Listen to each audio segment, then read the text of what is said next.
Queridos irmãos, vamos meditar na palavra de Deus nesse instante. Hoje nós vamos ler o último capítulo do primeiro livro de Samuel. Hoje concluímos a primeira fase da série de exposições de 1 Samuel. Será que nós vamos continuar nele? Hoje concluímos o capítulo 31. Enquanto você encontra o texto, deixa eu lhe situar o momento, porque os últimos 5 capítulos, eles estão como se fosse num momento só com várias cenas. E o momento é um momento de guerra, uma grande guerra dos filisteus contra Israel. Os filisteus se organizaram, trouxeram todos os seus exércitos e se fortaleceram. Saul estava temeroso com essa batalha, exatamente porque a vida dele vem numa recorrente caída. Enquanto Davi vai sendo erguido aos poucos como rei, Saul vai sucumbindo cada vez mais. E quando ele vê esse exército tão grande, seu coração está temeroso. Em meio a isso, nós vimos algumas cenas antes do embate final. Hoje começa então esse embate propriamente dito. Mas enquanto estava aqui, Davi estava do lado dos filisteus, pronto para guerrear contra o seu próprio povo, depois de ter vivido 16 meses entre os filisteus. E ele estava disposto a guerrear, mas Deus frustrou os planos de Davi, lhe dando um grande livramento com isso, porque os próprios filisteus disseram: não queremos esse cara aqui com a gente não, ele pode se aproveitar da situação, não confio. E os príncipes então falaram para o rei Aquis, e esse despediu Davi, e Davi volta de cabeça baixa, frustrado. Para piorar o quadro, o capítulo anterior, o autor quis fazer assim, a cena de guerra, aí ele solta uma história aqui, solta outra aqui, outra aqui, outra aqui, e pum, fecha o livro agora com o momento da batalha. Depois de ter citado Davi cabisbaixo saindo, aí ele relata que Saul, em seu desespero, começou a invocar Deus. Deus não lhe respondeu, nem por Urim, nem Tumim, nem por outro meio, e ele vai consultar os mortos. Vai atrás de uma pitonisa, uma necromante, e por um meio que Deus não autorizou, ele foi buscar alguma direção. Resultado é o que a gente já espera. Se Deus não está lhe respondendo pelos meios que ele autorizou, imagine pelos meios que ele proíbe. Saul já estava apreensivo nessa batalha, mas depois que a pitonisa disse que ele ia morrer, aí ele ficou mais aflito ainda. Então imagine, vai chegar a hora da guerra e o coração de Saul está estremecendo. Davi, por sua vez, não vai ver nem essa guerra acontecer, porque quando ele volta para Ziclag e chega lá, tudo pegando fogo, e a sua família foi sequestrada pelos amalequitas. O povo pensou em apedrejar Davi, mas Davi se reanimou no Senhor seu Deus e fortaleceu seus homens, e Deus direcionou para que eles pudessem ir atrás dos inimigos, e recuperaram todas as esposas e filhos, e Davi tem vitórias. Enquanto Davi está para essa guerra para o lado de lá, recuperando, acontece essa grande guerra aqui então, entre filisteus e israelitas. Agora não tem mais momento para não acontecer. É a hora do embate. O coração de Saul já estava temeroso. Ele consultou a necromante e ficou pior ainda, em agonia. Como vai ser esse embate? Então, desse embate, nós temos a queda do povo de Deus, uma derrota gigantesca. Não foi a derrota de Saul, é a derrota de Israel. Muita gente morreu nessa circunstância. Aprove ao autor divinamente inspirado encerrar o livro assim. Depois nós vamos tirar algumas lições do porquê ele pode ter feito isso. Vamos ler então os 13 versículos que falam do desfecho daquela batalha, daquela guerra, em que os filisteus acabaram vencendo e o povo de Deus caiu. Diz o texto sagrado assim: entretanto os filisteus pelejaram contra Israel, e tendo os homens de Israel fugido de diante dos filisteus, caíram feridos no monte Gilboa. Os filisteus apertaram com Saul e seus filhos e mataram Jonatas, Abinadab e Malquissua, filhos de Saul. Agravou-se a peleja contra Saul. Os flecheiros o avistaram, e ele muito os temeu. Então disse Saul ao seu escudeiro: arranca tua espada e atravessa-me com ela, para que porventura não venham esses incircuncisos e me transpassem e escarneçam de mim. Porém o seu escudeiro não o quis, porque temia muito. Então Saul tomou da espada e se lançou sobre ela. Vendo, pois, o seu escudeiro que Saul já era morto, também ele se lançou sobre a sua espada e morreu com ele. Morreu, pois, Saul e seus 3 filhos, e o seu escudeiro, e também todos os seus homens foram mortos naquele dia com ele. Vendo os homens de Israel, que estavam deste lado do vale e daquém do Jordão, que os homens de Israel fugiram e que Saul e seus filhos estavam mortos, desampararam as cidades e fugiram. E vieram os filisteus e habitaram nelas. Sucedeu, pois, que vindo os filisteus ao outro dia, a despojar os mortos, acharam Saul e seus 3 filhos caídos no monte Gilboa. Cortaram a cabeça de Saul e o despojaram das suas armas. Enviaram mensageiros pelas terras dos filisteus em redor, a levar as boas novas à casa dos seus ídolos e entre o povo. Puseram as armas de Saul no templo de Astarote e o seu corpo afixaram no muro de Bet-sean. Então, ouvindo isso, os moradores de Jabes de Gileade, ouvindo o que os filisteus fizeram a Saul, todos os homens valentes se levantaram e caminharam toda a noite. E tiraram o corpo de Saul e os corpos de seus filhos do muro de Bet-sean, e vindos a Jabes, os queimaram. Tomaram-lhe os ossos e os sepultaram debaixo de um arvoredo em Jabes, e jejuaram 7 dias. Amém. Há muitas mensagens de vitória na igreja. Se você visitar comunidades evangélicas, é possível que você vá lá e saia com a mensagem dizendo: hoje é o dia da tua vitória. E por que não dizer um amém quando a gente ouvir isso?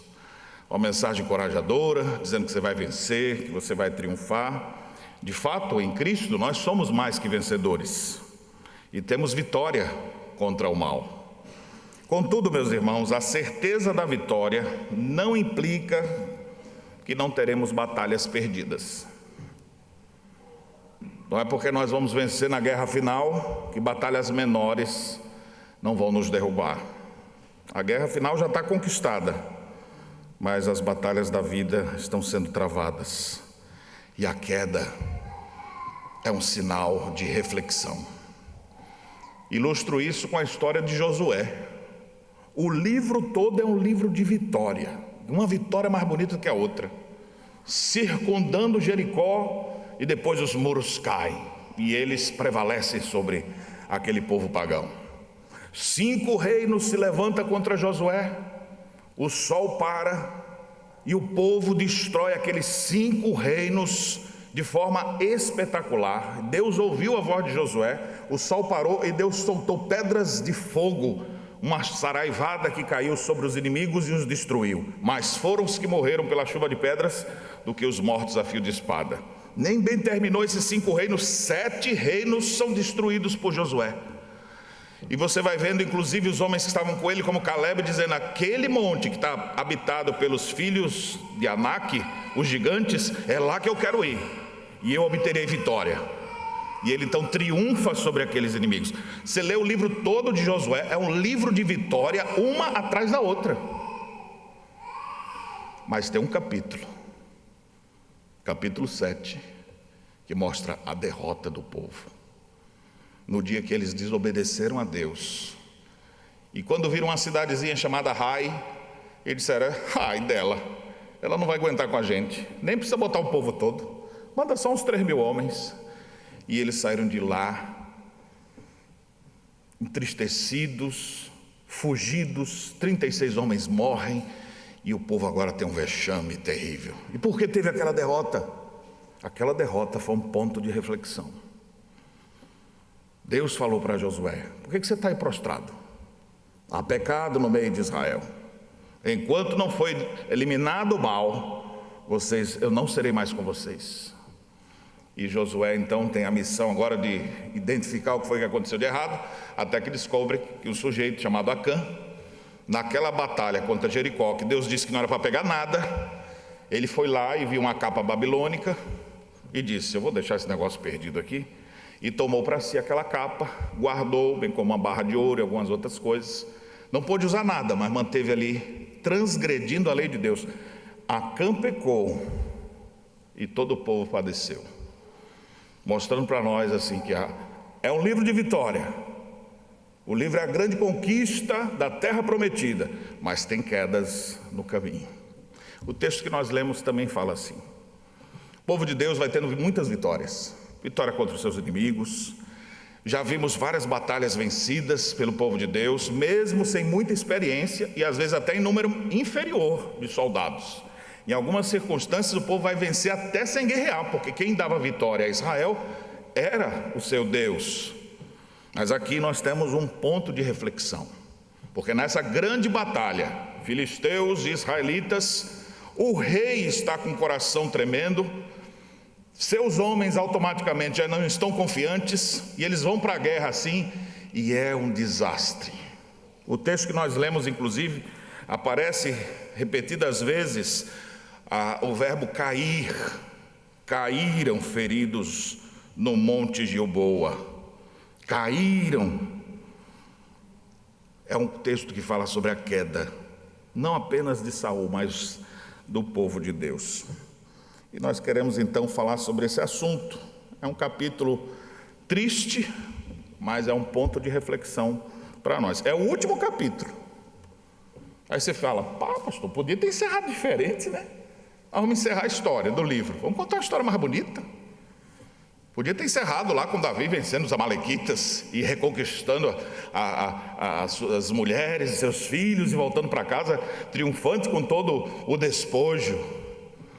Mas aprove ao autor divinamente inspirado encerrar com esse tom mais fúnebre, que fala de queda, exatamente para a gente poder refletir. E nesse texto então, do capítulo 31, nós temos 4 divisões aqui do texto, que vão nos ajudar a compreender melhor o que aconteceu naqueles dias. Os versos de 1 a 6 mostram os filisteus então tendo vitória sobre o rei, sobre os filhos do rei e sobre os homens de Israel. Depois, no versículo 7, fala da vitória dos filisteus tomando posse de cidades israelitas. Versículos 8 a 10 fala então do escárnio e da adoração pagã, já que quem venceu foi os filisteus. Eles vão louvar aos seus deuses.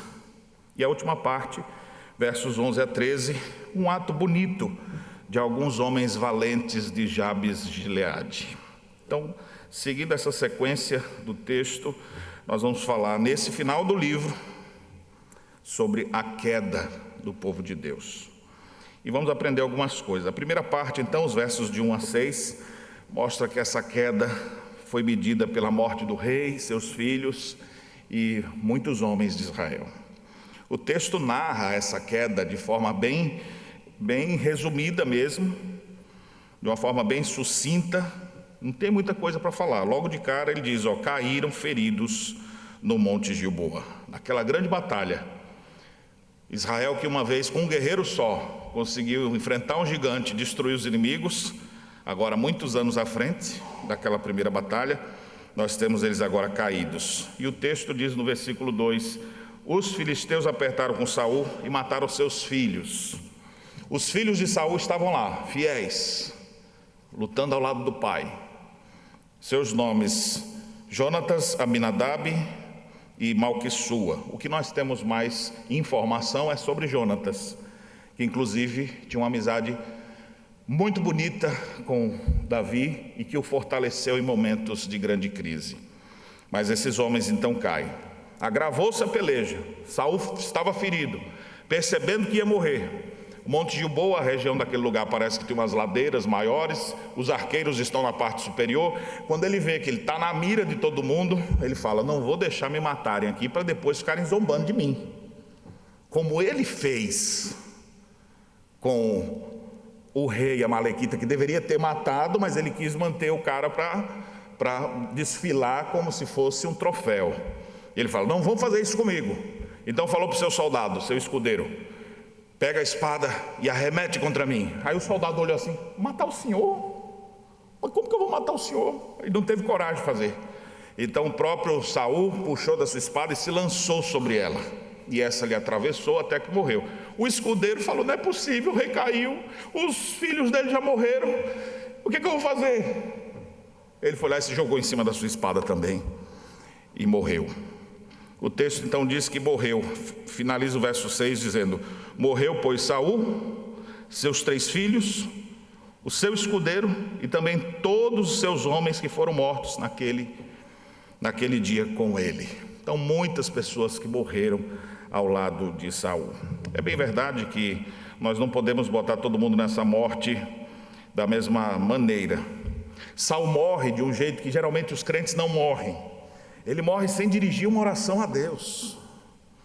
Ele morre sem clamar pela misericórdia do Senhor ou pela intervenção divina. Não há oração no coração do rei nesse momento. E aqui a gente tira uma lição então para nós dessa primeira parte.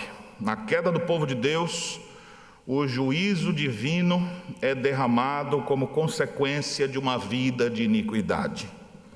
Saul tomba, cai naquela batalha e traz ruína para todo Israel. Não foi apenas por uma questão de artimanha, de metodologia de batalha ou coisa do tipo, mas é a consequência de sua vida de pecado. Aqui não está dizendo isso, mas se você der uma olhada comigo, porque essa história é repetida depois pelos outros escritores. Em 1 Crônicas capítulo 10, essa mesma história é contada, mas lá ele nos dá o motivo da queda de Saul. Em 1 Crônicas 10, 13, diz assim: assim morreu Saul por causa da sua transgressão cometida contra o Senhor, por causa da palavra do Senhor que ele não guardara, e também porque interrogara e consultara uma necromante. Então a queda de Saul não é apenas uma situação comum de guerra, que sempre morre alguém, mas é consequência do seu pecado. E o salário do pecado é a morte. Então o juízo de Deus sempre virá. Essa mensagem de hoje fala sobre uma das coisas difíceis da gente entender, mas é bíblico. Deus é justo juiz. A gente sempre fala mais do amor de Deus, né? O caráter gracioso de Deus, generosidade de Deus, bondade de Deus. Mas Deus é justo. E como justo juiz, Ele deve punir os pecados.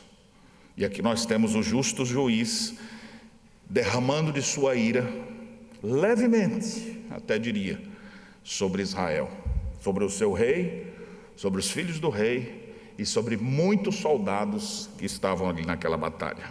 O que a gente pode aprender disso?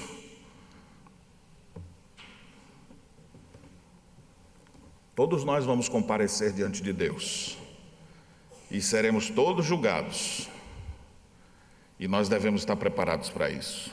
Todos iremos comparecer perante o tribunal de Cristo, diz o texto de 2 Coríntios capítulo 5, e vamos dar conta de nossa vida.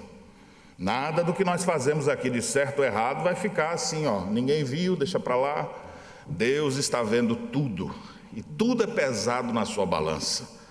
Nesse sentido, eu lhe pergunto: como é que você se sente sabendo que Deus te julgará por tudo o que você fez ou ainda fará? Meus irmãos, cristãos verdadeiros devem viver cientes disso, com temor em seus corações, com tremor até diria, procurando adequar suas vidas ao que prescreve a palavra do Senhor. Porque se eles viverem em obstinada vida de pecado, Deus poderá sentenciá-los. Não seja um crente à sua própria moda, a desobediência pode lhe custar caro.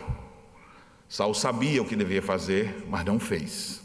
E isso trouxe consequências para ele. Não, eu vou fazer esse negócio aqui. Eu sou rei, eu mando do jeito que eu quiser. Deus falou que era assim, mas eu não vou fazer assim não. Deus proibiu isso, mas eu vou fazer assim mesmo.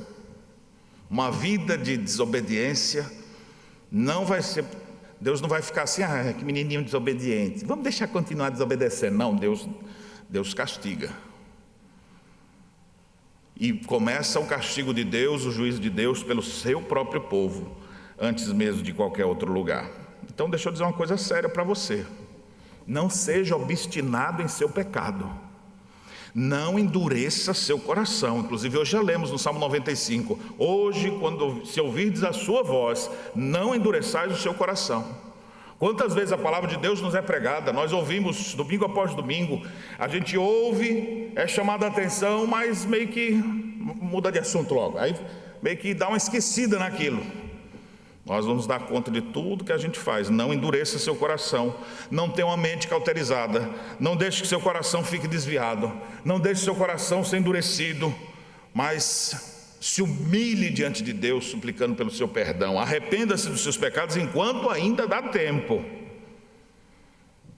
para que a sua queda não traga muitos prejuízos, como Saul aqui trouxe. Morrer, todo mundo vai morrer, e é consequência do pecado.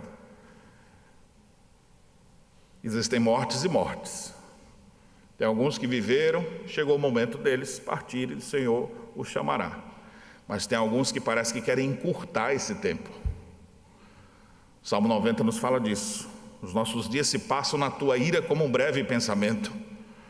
Então nossa vida já é curta, e a gente desconsiderando que Deus é justo, nossa vida pode ser encurtada, como o povo que ficou no deserto e que foi pouco a pouco dizimado, até só chegar 2 daquela multidão que tinha só 2 adentrar a terra prometida. E quando a Bíblia conta essas coisas, ela fala: essas coisas foram escritas para nós que herdaremos a salvação. Essas coisas foram escritas para nós, para a gente considerar. Olha o que eles fizeram, não faça igual. Olha o que eles pecaram, não peque como eles. Então arrependa-se enquanto pode, antes que seja tarde demais. E se é para morrer, morra com honra. E aqui nesse sentido, tem alguns flashes de coisa boa. Quem é que morre bonito aqui nessa história? Jonatas. Fiel ao seu reino, mesmo o reino caindo, ele continua lá. Fiel ao seu pai, fiel ao seu rei, fiel ao seu Deus, até o último minuto. Nós não vamos olhar na vida de Jonatas máculas ou falhas, nós vamos ver um homem de fé, que viveu e morreu para a glória de Deus. E é assim que você deve fazer. Seus dias sejam curtos ou compridos, meu amigo, viva com honra e morra com honra também. Nesse sentido, eu também queria dizer para aqueles que a gente não sabe quanto tempo vai viver, né? Mas quem sabe você começou bem na caminhada. Começou bem? Não se perca no caminho. Não, estamos caminhando, o pessoal está percebendo, ó, graças a Deus. Uma vez eu recebi uma exortação de um diácono da igreja, exatamente isso. No início da minha conversão, ele: ó, cuidado, viu? Estou vendo aí que você já chegou há pouco tempo na igreja, é presidente da mocidade. Cuidado para você não deixar o evangelho sofrer por sua causa. E eu estremeci com aquela palavra dele. Às vezes a gente não considera. E aí começa a desenvolver nossas atividades na igreja, daqui a pouco tudo é normal. E às vezes a gente começa a ver uma vida deliberada de pecado, sem perceber o que isso pode nos trazer. Então, se caiu, volte logo. Se errou, arrependa-se. Começou tão forte, tinha tantas obras, e hoje como é que está? É por isso mesmo que a Bíblia diz: atentai para o fim deles, falando daqueles que serviram de exemplo. Não é só porque começou bem, mas eles acabaram bem. Peça a Deus para você viver e morrer com honra, e não como um covarde, e não como alguém que é desobediente. Peça a Deus que você possa ter uma vida que glorifique a Deus todos os dias. E aqui, meus irmãos, eu não estou me referindo ao destino da alma, nem do Saul nem dos demais. Eu só estou dizendo o caminho de morte que ele acabou escolhendo. Muita gente hoje vive como Saul, está no meio do povo de Deus, fala em nome de Deus, no nosso caso, fala em nome de Jesus, como Saul falava em nome de Yahvé, até jurava em nome de Yahvé para coisa errada. Ou seja, um cristianismo bem nominal, achando que nada vai acontecer. Horrível coisa é cair nas mãos de Deus vivo. E Deus, com Deus a gente não brinca, as coisas de Deus são sérias. Eu só de falar isso aqui eu já estremeço dentro de mim, de pensar o que Deus pode fazer com qualquer um de nós. Não brinco com as coisas de Deus, Deus é justo. E o justo Deus fez seu povo cair. E o povo agora está aqui prostrado. Saul destruído. Não tem o mesmo fim que ele. Você que cresceu no Evangelho, começou tão bem, juventude buscando a Deus, aí depois desvia, deixa a soberba tomar conta do coração. Eu dou graças a Deus por aqueles que se desviaram e já voltaram, e que já aprenderam as lições. Ainda foi tempo de achar a Deus. Buscai o Senhor enquanto se pode achar, invocai-o enquanto está perto. Vai ter uma hora que você vai procurar e talvez não vá mais encontrar. Então arrependa-se hoje, aprume sua vida, humilhe-se diante de Deus, corra para os pés da cruz e se humilhe a Jesus, dizendo: Senhor, se propício a mim, pecador. Não ouso nem olhar para ti, para o céu, porque eu sou miserável. E ao reconhecer suas misérias, pode ser que o Deus Todo-Poderoso tenha misericórdia de sua vida e queira lhe perdoar e lhe resgatar. E eu sei que Ele fará isso, porque Ele é misericordioso e gracioso, mas Ele também é justo. Então não brinque com as coisas de Deus, não continue numa vida deliberada em pecado. Segunda parte do texto agora, irmãos, versículo 7. A queda do povo de Deus autorizou a perda de suas terras e cidades. Vendo os homens de Israel, que estavam deste lado do vale, ou seja, a batalha se deu próximo ao Monte Gilboa, então naquela parte mais elevada, e alguns estavam do outro lado, próximo ao Jordão. Então o texto diz que aqueles homens que estavam mais distantes, que viram os seus compatriotas tombarem na terra, que ficaram sabendo que o rei morreu, que os filhos do rei também morreram, esses homens que estavam aqui fugiram, desampararam as cidades. O texto diz de novo, fugiram, dando ênfase nessa pequena perícope aqui do verso 7. E vieram os filisteus e habitaram nelas. Quando líderes caem, liderados se desesperam.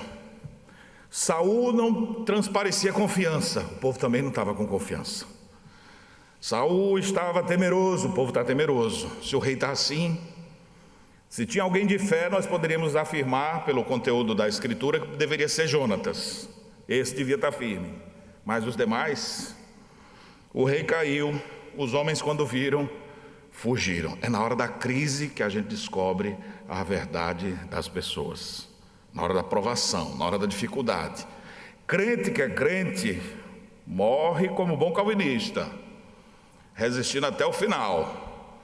Como Jacques Lebalé, que quando foi preso, um dos calvinistas que veio para o Brasil no século XVI, e que depois de expulsos, ele acabou sendo perseguido e fugiu daquela prisão, todos os outros foram martirizados, e ele escapou, foi para lá no Nordeste. 10 anos depois, quando o acharam, mandaram-lhe matar. O padre Anchieta mandou matar.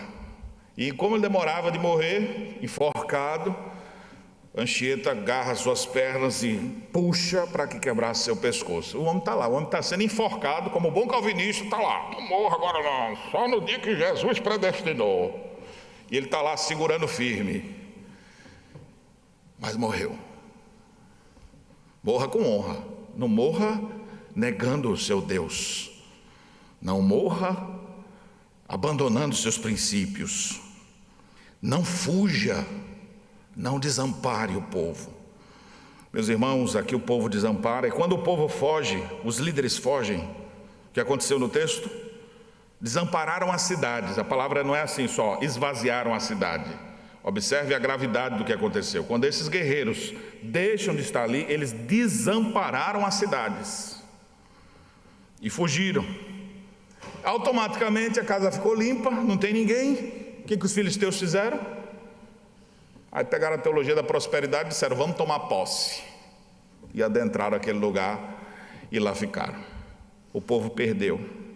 O reino parasita triunfou, ainda que temporariamente, mas triunfou sobre o reino de Deus. O mal avançou por causa da queda dos bons. Comece a pensar sobre isso. E aqui, meus irmãos, fica uma lição para nós. Na queda dos crentes, Satanás assalta seus bens e os faz perder tudo. Por isso que a queda é uma coisa da gente pensar, meu Deus, eu tenho que estar atento quanto a isso. O que pode hoje derrubar você? Saul tinha várias coisas naquele coração. Eu não sei o que tem no seu, mas cuidado, o pecado pode te derrubar. Quem pensa que está em pé, olhe para que não caia. A queda pode vir sobre qualquer um de nós. Algumas aplicações disso aqui. Fugir não faz parte do caráter dos filhos do reino. O rei temeroso contaminou então seus súditos, sua queda desesperou os homens e eles fugiram, desamparando as suas cidades. Não fuja, fique firme, não desampare jamais os seus, então desampare a igreja, não seja covarde, não abandone. O calvinista não faz isso, ele enfrenta e, se for necessário, paga com a vida.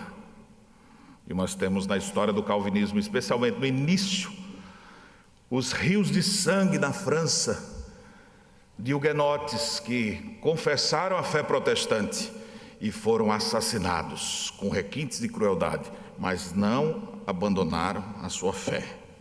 A gente não sabe o que é isso hoje, porque não tem ninguém perseguindo, dizendo, ou nega a Cristo ou morre, ou alguma coisa assim. Então, hoje em dia as pessoas não estão nem pensando muito nisso, mas muitos cristãos do passado estiveram em situações apertadas em que eles preferiram honrar a Deus, morreram com honra. E se é para você morrer ou viver, morra ou viva para a glória de Deus. Vigie sobre algumas coisas. Quando o líder cai, muitos prejuízos vêm sobre o povo. Saul caiu. Você que exerce liderança, pense sempre nisso. A sua queda pode trazer grandes prejuízos sobre as pessoas ao seu redor. Portanto, vigie para não cair. E os outros que não são líderes, orem pelos seus líderes, porque Satanás está mirando neles. Porque se derrubar uma liderança, com certeza atinge muitas pessoas. E na história da igreja nós temos vários exemplos, não só da história mais antiga, como até da nossa história no sul do país, onde muitas vezes tivemos grandes prejuízos por causa da queda de pessoas que acabaram sucumbindo ao pecado. Ore a Deus por isso, para que Satanás não tenha triunfo sobre eles. Uma outra coisa que a gente deve considerar, quando as luzes se apagam, as trevas dominam. Quando é que as trevas dominam? Quando a luz sai. Quando a luz chega, não tem batalha. A luz chegou, treva saiu. A luz apagou, as trevas dominam. Então, crentes que abandonaram suas posições, coisas que faziam, e ninguém ficou no lugar, as trevas vão povoar. Hoje em dia, por exemplo, muitas universidades estão povoadas de mentes corrompidas das trevas. Por quê? Está faltando um crente na universidade se levantar e ocupar seu lugar. Ele não tem que guerrear, ele só precisa deixar a luz de Cristo brilhar ali, e as trevas correrão. Nós fomos chamados para ser sal da terra, luz do mundo, e a luz não é para ser botada embaixo, mas no alto, para iluminar a todos. Agora, quando essa luz é tirada, o que fica no lugar? Nós precisamos pensar na posteridade. Quem sabe lá no seu ambiente de trabalho você conseguiu uma abertura para fazer cultos, aí você não vai estar lá mais. E agora que abriu-se essa oportunidade, quem vai continuar fazendo? Providencie alguém para manter aquela luz aberta, brilhando, senão outros das trevas vão chegar lá também. Precisamos de crentes que se posicionem nesse sentido. Agora deixa eu dizer uma coisa para você que fica vendo todas essas coisas. Se a queda acontecer com qualquer um de nós, e você olhou para a queda de alguém, não deixe isso te desanimar e nem se apavore nesses momentos. Considere sobre o que está acontecendo, não se escandalize, nem abandone as trincheiras da igreja. Deus vai tratar todos que caíram, outros darão continuidade, o trabalho nunca vai parar. O rei vai cair, mas Deus vai levantar outro. A guerra vai ser perdida, mas ainda vai ter outras batalhas pela frente. Então nunca é o fim. O fim é só quando Deus disser que realmente o é. A batalha final ainda está por ser vencida. Então não desanime se grandes líderes morrerem. No caso aqui, Jonatas, vamos pegar um exemplo mais bonito. Morreu, vai deixar saudade. Saul, alguém olha assim, pá, também aquela vida que ele vivia, só podia acontecer isso. Eu fico pensando, quando um líder morre em combate, se ele morre e vive, e enquanto vive, serve a Deus com dedicação, graças a Deus por isso, senão vai acabar sendo esquecido. Eu fiquei pensando enquanto eu refletia disso, e se eu morrer? E aí eu escrevi, quando eu tombar em combate, leve adiante a nossa missão. E a nossa missão é encher as terras do sul do conhecimento da glória do Senhor, como as águas cobrem o mar. Não deixem de pregar, continuem anunciando, para que em cada cidade gaúcha haja uma IPB.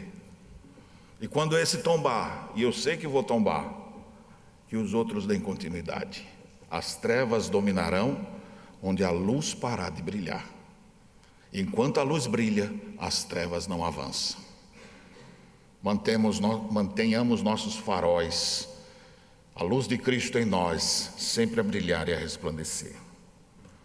Vamos adiante, terceira parte do texto agora, versos 8 a 10.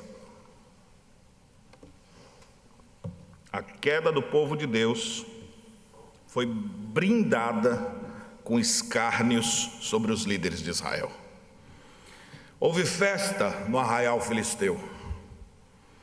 Houve vozes de júbilo no arraial filisteu. Vencemos os israelitas que tanto nos humilharam em outros tempos. Agora nós vencemos. Só de ter vencido eles já estão maravilhados, mas o negócio está muito a favor deles. Está muito a favor deles por causa da transgressão de Saul e dos erros que ele cometeu e fez o seu povo sucumbir. Mas agora do outro lado do arraial, a vitória, a brado de júbilo. Então, já que vencemos, vamos buscar os despojos. Fica imaginando, vamos lá, vamos ver o que a gente achou de bom aí. Enquanto eles vão pegando ali a roupa de um, os pertences de outro, pegando seus despojos, de repente o que eles acham ali no chão? Não acredito. Ei, chega aqui, avisa para o rei, olha só, manda um WhatsApp aí rapidinho para ele, ó, faz uma selfie, filma e já manda para ele. Quem era? Saul, com a espada enfiada e saindo do outro lado.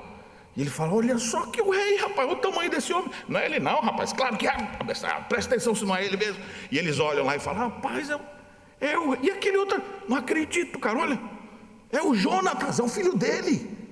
E aí começam a olhar assim, um após o outro, só os grandes homens caídos. Eles começam a rir, a gargalhar, a encher de felicidade. Mais uma vez aqui é citado que foram caídos, os seus 3 filhos caídos no Monte de Boa. O que eles fizeram? Ah não, o rei? Peraí, me dá tua espada aí. Os caras chegaram com a espada lá e cortaram a cabeça do Saul. E começaram agora, vamos jogar a bola aqui. Não, essa parte não tem na Bíblia.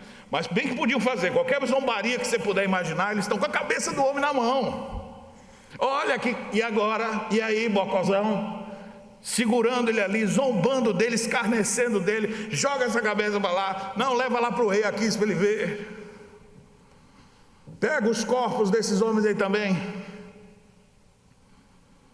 Tiraram as suas armas, a armadura de Saul. Você lembra aquela armadura imponente que Davi não conseguia nem mexer com ela? A armadura do rei, não, rapaz, pega isso aqui, traz aqui para nós. Isso aqui é por essa roupa aqui, isso aqui é um despojo de guerra. Isso é que é coisa boa. O que eles fizeram? Eles cortaram a cabeça, tiraram as armas do rei e saíram mandando mensageiro, missionário. Agora as trevas estão fazendo um avanço missionário. E o folheto é a própria cabeça do rei. Leva aí, anda com ela por aí. Pega os corpos dos outros aí também, leve. E diz o texto que eles enviaram mensageiros pelas terras dos filisteus. Cada cidade agora tem mensagem. O rei sucumbiu. Se fosse hoje em dia, tem um videozinho viralizando pelo WhatsApp. Mas era naquela época, então eles iam de cidade em cidade, contando e mostrando os seus feitos. Olha o detalhe, versículo 9, é uma inversão total, levando boas novas. As boas novas dos filisteus são as más novas para nós, povo de Deus. E eles levando então as boas novas à casa de seus ídolos. Os ídolos estão sendo glorificados, o nome de Yahvé está no chão. Entre o povo, eles todos festejando. Há voz de júbilo entre os filisteus, enquanto o povo de Deus está em pranto, em desespero, em fuga. Pegaram as armas de Saul e botaram no templo de Astarote. Os deuses agora estão sendo celebrados. É interessante que aqui fala sobre o templo de Astarote. E como eu disse anteriormente no texto de 1 Crônicas, quando faz referência a esse momento, ele também diz que puseram as armas de Saul, 1 Crônicas 10:10. Puseram as armas de Saul no templo de seu Deus, ou seja, o Deus Astarotes, e a sua cabeça fixaram na casa de Dagon. Então aqui, eles são pagãos, então não tem um Deus só. Então tem vários deuses e vários ídolos. Então para Astarote, bota lá as armas dele. E na casa de Dagon, bota a cabeça dele. Agora, é como se o Deus dos filisteus estivesse dando a revanche. Porque na casa de Dagon, você lembra o que já aconteceu, que nós lemos aqui no primeiro livro de Samuel? Lá no princípio, quando o povo em pecado... E aí eles roubaram a arca e botaram a arca no templo de Dagon. O que aconteceu? No outro dia o Dagon, caído no chão. Quem que derrubou? Depois o Dagon todo picotado, cortado fora.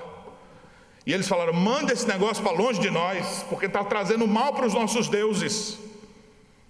E agora a cabeça do rei de Israel está lá no templo de Dagon. Meus irmãos, é uma humilhação atrás da outra.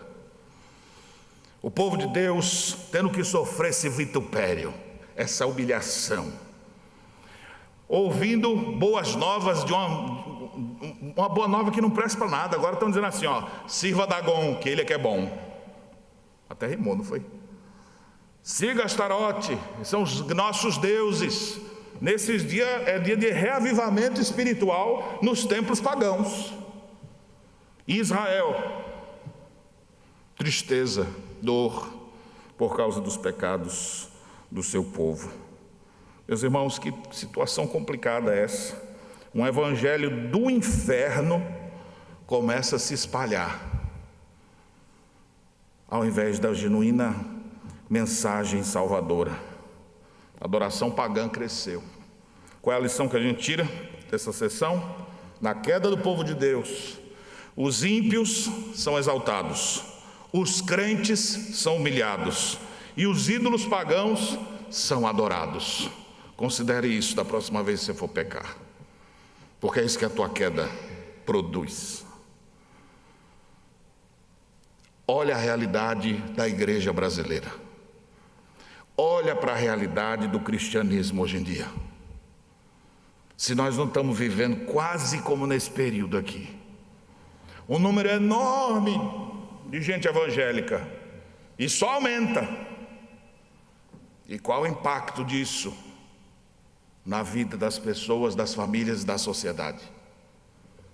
O número de divórcio não tem diminuído? A bandidagem continua acontecendo? Um monte de coisa errada continua acontecendo, e você, mas está crescendo o evangelho? Que tipo de cristianismo está sendo vivido hoje?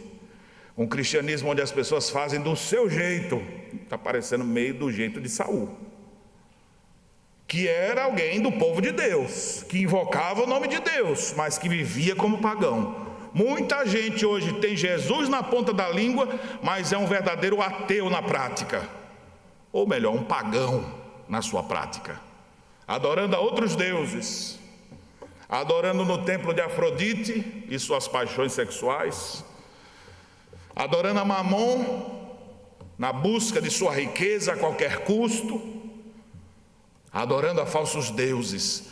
Você acha que isso traz glória a Deus? É o evangelho do inferno sendo pregado. E as pessoas vendo isso, falando: cadê os crentes? Os crentes fugiram. Davi mesmo escreve um salmo dizendo: socorro, Senhor, já não há homens fiéis. Socorro, Deus, cadê?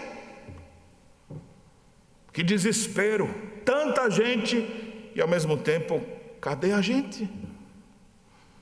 É por isso que Deus não está tão preocupado com quantidade, e é por isso que muitos são chamados e poucos são os escolhidos. Mais à frente, quando a gente for estudar sobre pessoas de valor, você vai ver que eles são poucos. É um aqui, outro ali, e às vezes com um só Deus faz coisas poderosas. Um só que se submete inteiramente à sua vontade.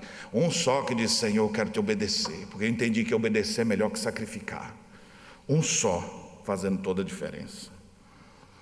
Considere, irmãos, a desgraça que a queda produz. O evangelho do inferno avança, mas a plantação de igrejas trava ou encolhe. Peça a Deus para que você não caia em desgraça e traga desonra ao nome de Deus ou da sua igreja. Não participe da roda dos escarnecedores. Se estão fazendo isso por aí, isso é para nossa vergonha, para a gente corar de vergonha e dizer: eles estão festejando, contando os seus feitos, suas proezas. Isso para nós não é para a gente estar rindo junto com eles, nem participando dessas coisas, mas é para a gente se entristecer e corar de vergonha. Eu devia estar tendo uma outra postura, mas a minha postura é esse cristianismozinho de água com açúcar, que não ajuda em nada.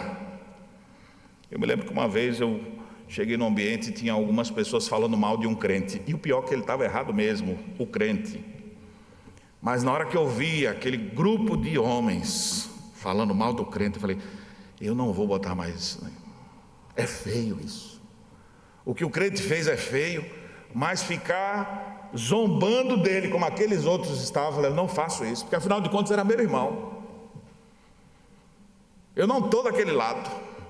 Eu não vou celebrar com os filisteus, eu vou chorar com os israelitas, eu vou chorar pela nossa miséria, ao invés de participar dos banquetes aqui, porque as coisas estão florescendo aqui está bombando, viu? As igrejas Parede Preta de Dagon,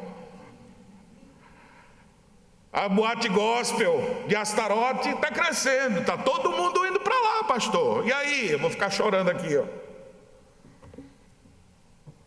Nós não devemos mudar nossos marcos, os marcos antigos. E reflita, meu irmão, seus pecados podem trazer queda para você, para o povo. Considere então o prejuízo que isso tudo pode trazer. Considere o prejuízo missionário. Tem gente que não quer vir na igreja, porque ela conhece a história de um crente que caiu, e aquilo foi tão pesado que ela fala: eu vou saber de crente? Aquele outro lá fez isso e isso comigo, ou teve aquele outro lá que disse que é crente, olha lá o que ele aprontou. Ou seja, a sua queda, a nossa queda, impede a ação missionária, trava a obra missionária, e o evangelho do inferno vai sendo pregado como sendo boas novas no mundo. Nós não podemos achar que isso é normal, e é por isso que cabe a nós o corar de vergonha. Mas, irmãos, em meio a essa história de tragédia, tristeza, humilhação e escárnio, o texto tem um fiapo de luz no final. A última parte, versos 11 a 13, nos mostra que a queda do povo de Deus agora foi contrastada pela bravura dos valentes homens de Jabes Gileade. Já ouviu falar Jabes na nossa reflexão aqui? Estão lembrados de Jabes Gileade e alguma história? Capítulo 11. Quis o autor sagrado finalizar contando o feito dos homens de Jabes. E o que eles fizeram? Todos os homens valentes, não eram os covardes, se levantaram. Isso eram moradores de Jabes Gileade. Eles se levantaram, caminharam toda a noite. Então imagine aí, caminharam toda a noite até chegar lá e tirar o corpo de Saul e os corpos de seus filhos do muro de Bet-Sean. Imagine lá no muro os corpos apodrecendo, as moscas voando em cima, e o povo dizendo que aquele bicho sem cabeça ali é o grande rei de Israel. Olha onde ele foi parar. E aquele outro ali, com a boca inchada já ali era Jonatas, não lembra não? Ah, mas é bem feito, que Astarote te destrua 7 vezes mais. E as pessoas passavam, zombavam, jogavam pedra, e está lá o corpo de Saul, os corpos dos 3 filhos dele. E no campo, meus irmãos, os corpos dos israelitas estão lá servindo de aves de rapina. O fedor tomando conta dos corpos mortos. Quem que vai pegar corpo? Deixa aí. Está lá eles apodrecendo. Mas houve, em meio a essa tragédia toda, um grupo de homens que ouviu isso e ficou inconformado. Ele fala: olha, nós já perdemos, vamos nos conformar. Mas ao mesmo tempo que conformamos com a perda, não quer dizer que a gente não vai fazer nada. Olha a zombaria que estão fazendo. É digno nosso rei. Ele errou, o tanto que errou, mas é digno o nosso rei de ter esse tipo de morte e de ser zombado pelos falsos deuses? Não. E o interessante do detalhe, então, que eles querem lá pegar os corpos, trazer de volta para a terra de Israel. Esses corpos, então, eles queimaram e enterraram os ossos dentro dos limites de Israel. E choraram e jejuaram por 7 dias. Assim encerra o livro. Por que os homens de Jabes fizeram isso? É interessante que, se você for ler 1 Samuel 11, você vai descobrir o que aconteceu lá. Naquela época, o rei Naás, a serpente, ele queria destruir com Jabes Gileade. E ele disse: olha, é bom vocês se renderem para mim enquanto eu estou normal aqui, viu? E é o seguinte, eu vou dizer para vocês: ou vocês se rendem, ou vão tudo perecer. Vamos fazer uma aliança. Qual é a aliança que eles iam fazer? Os homens de Jabes com o rei pagão, Naás. Ele fala: vou furar o olho de vocês, todo homem eu vou furar o olho, para trazer humilhação sobre Israel. Aí eu deixo viver um pouquinho, mas é nesses termos. E aí os homens de Jabes, em desespero, começaram a clamar e choravam. E aí naquela ocasião, Saul, meus irmãos, é outro Saul. É o Saul que agora, na hora da morte, dá saudade. Porque foi um Saul que falou: por que o povo está chorando? Você não está sabendo? É uma ameaça que os amonitas trouxeram sobre nós. O rei Naás disse que ia destruir a gente, ia furar os nossos olhos, ia trazer humilhação sobre o povo de Deus.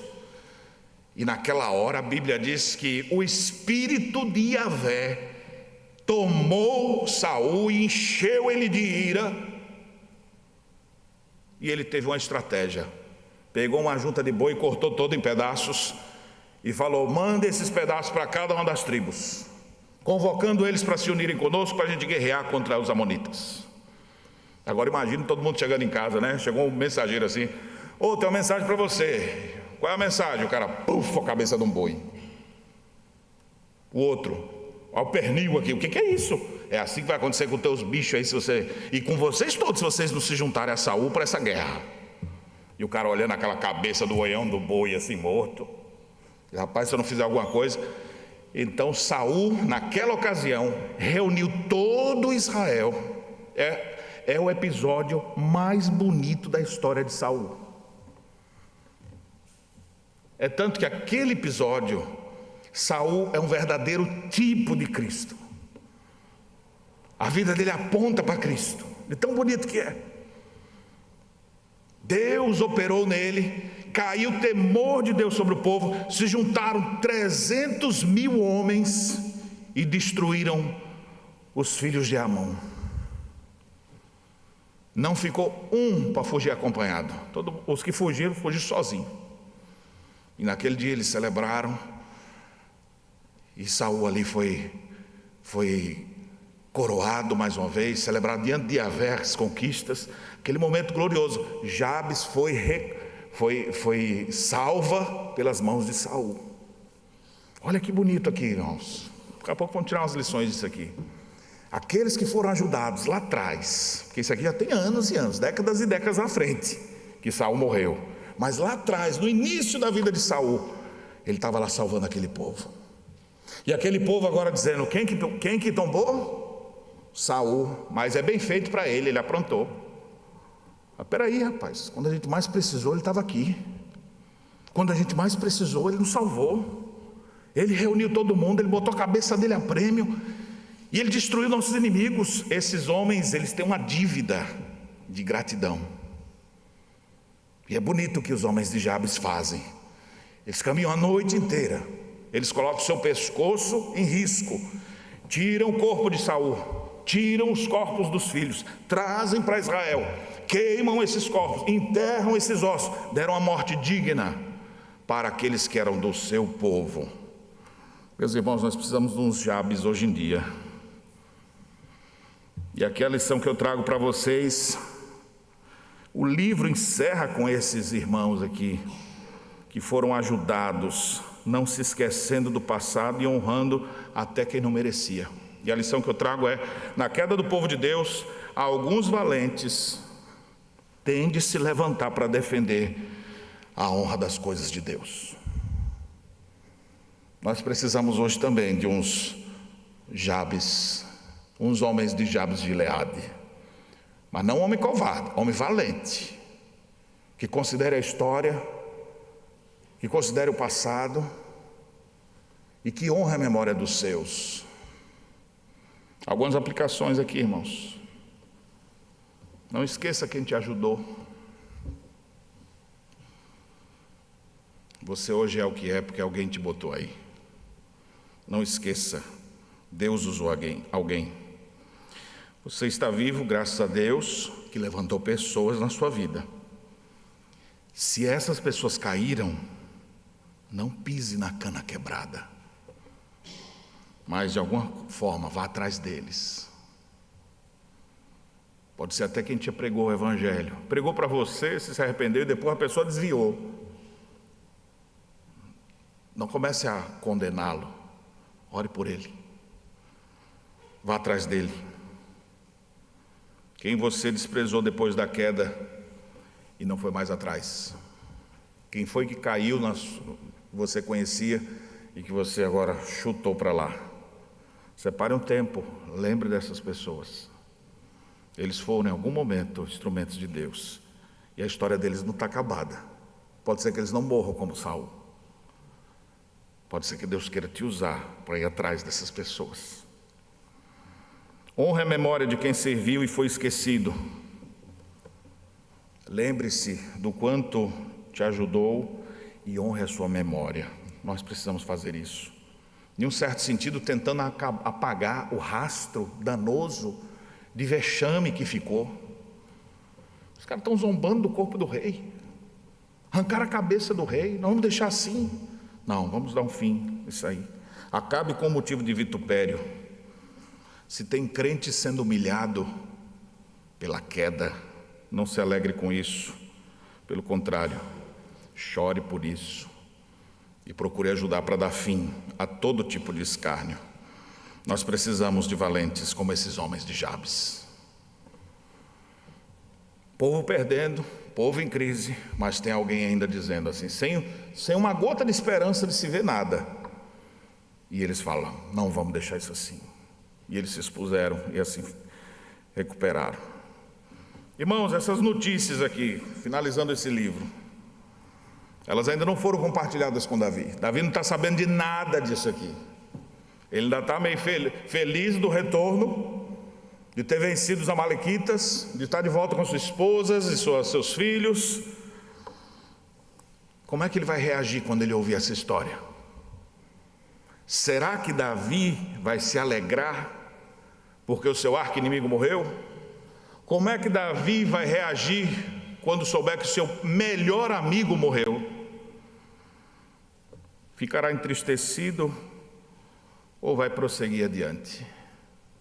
Não percam a próxima série de exposições, a próxima temporada agora, né? Quando for começar o segundo livro de Samuel. E eu confesso a vocês que eu não vou demorar muito não, mas tem que fazer um dramazinho, então vou dar uns dias antes da gente começar o segundo livro de Samuel. Mas nós vamos ver como Davi vai reagir a toda essa história. Será que Davi vai dar pulos de alegria porque agora ele vai ser o rei?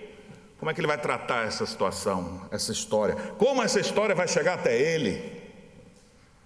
Você que gosta de contar, de ser rápido nas fofocas, na próxima vez nós vamos ver alguém que quis correr na frente para contar uma fofoca para Davi. E o que aconteceu com ele? Será que vai viver? O mensageiro aqui que quis contar a nova rapidinho, a boa nova do inferno. O rei caiu. Então nós vamos aprender isso aí, não perca a próxima série. Mas aqui eu queria deixar algumas lições. Primeiramente, as lições desse capítulo 31. Só recapitulando aqui o que a gente citou. Primeiro, na queda do povo de Deus, o juízo divino é derramado como consequência de uma vida de iniquidade. A perda de Saul não foi falta de estratégia militar. Como o texto que nós lemos há pouco dizia, o motivo de sua queda foi: morreu Saul por causa da sua transgressão cometida contra Yahvé, por causa da palavra do Senhor que ele não guardara, e também porque interrogaram e consultaram uma necromante. Ali foi a gota que faltava para transbordar o balde. Segunda lição de hoje: na queda dos crentes, Satanás assalta os seus bens e os faz perder tudo. As cidades foram dessoladas. Terceira lição: na queda do povo de Deus, os ímpios são exaltados, os crentes são humilhados e os ídolos pagãos são adorados. Que tragédia. E quarto, na queda do povo de Deus, alguns valentes têm de se levantar para defender a honra das coisas de Deus.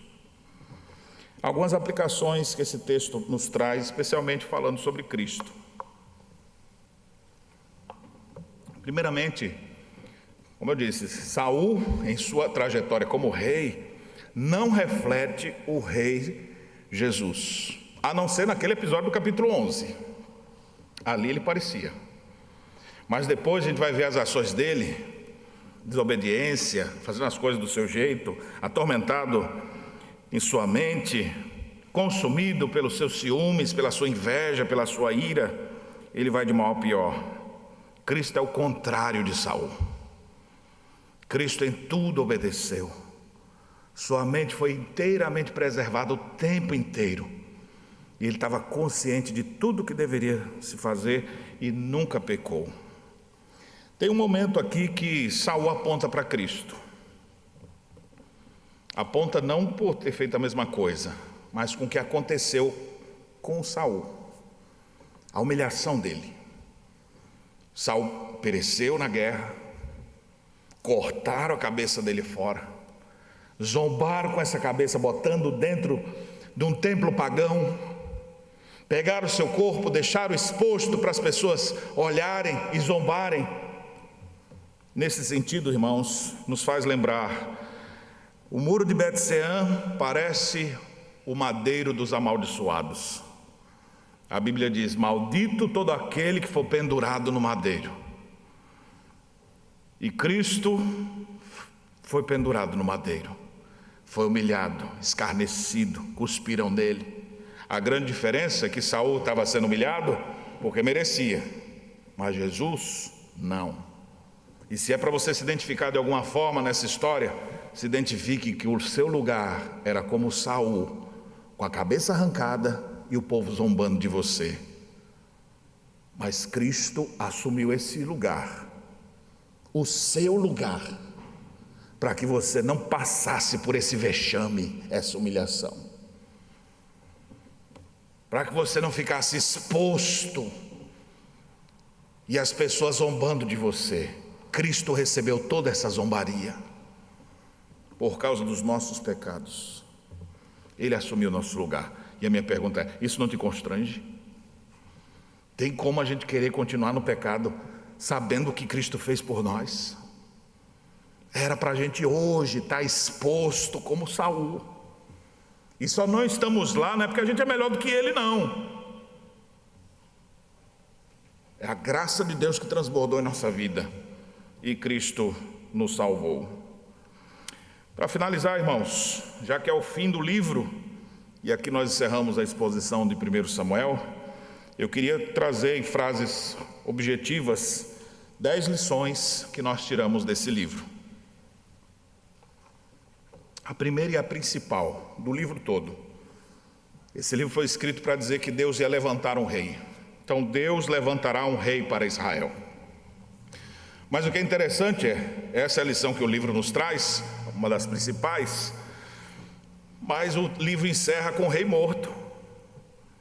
Mas é exatamente para nos mostrar que não era esse o rei que o povo deveria aguardar. O rei ainda não chegou.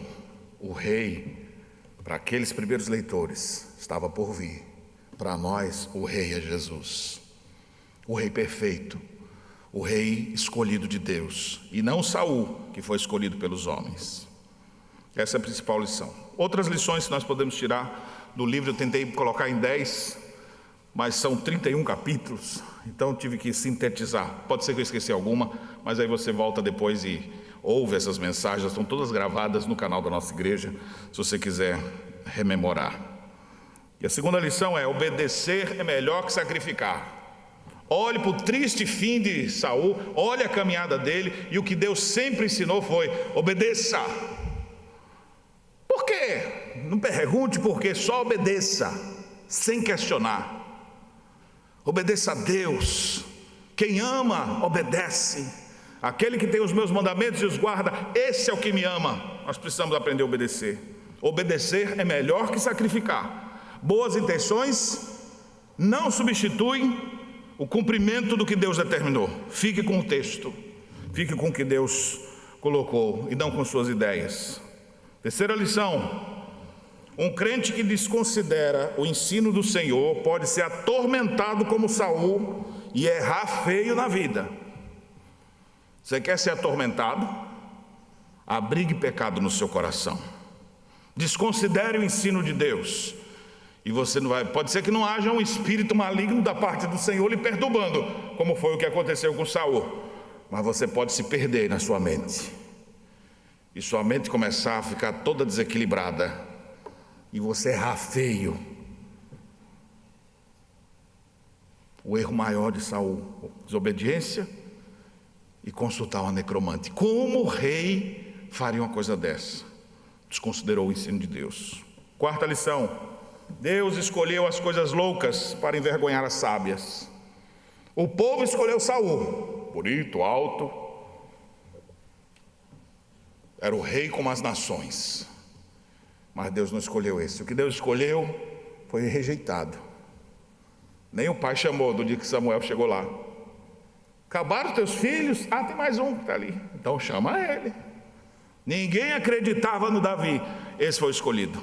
Deus escolhe as coisas loucas para envergonhar as sábias. E isso traz esperança para nós, viu, irmãos?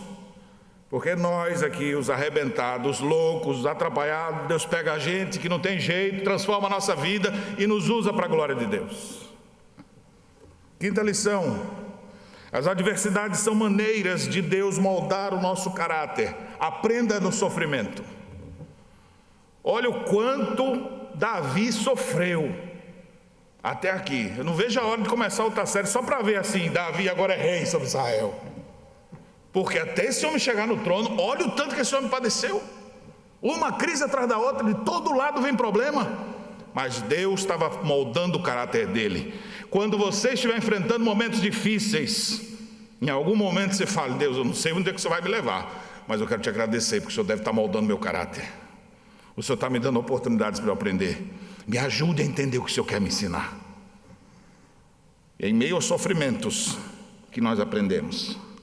Sexta lição: o Senhor é alto refúgio, corra para Ele.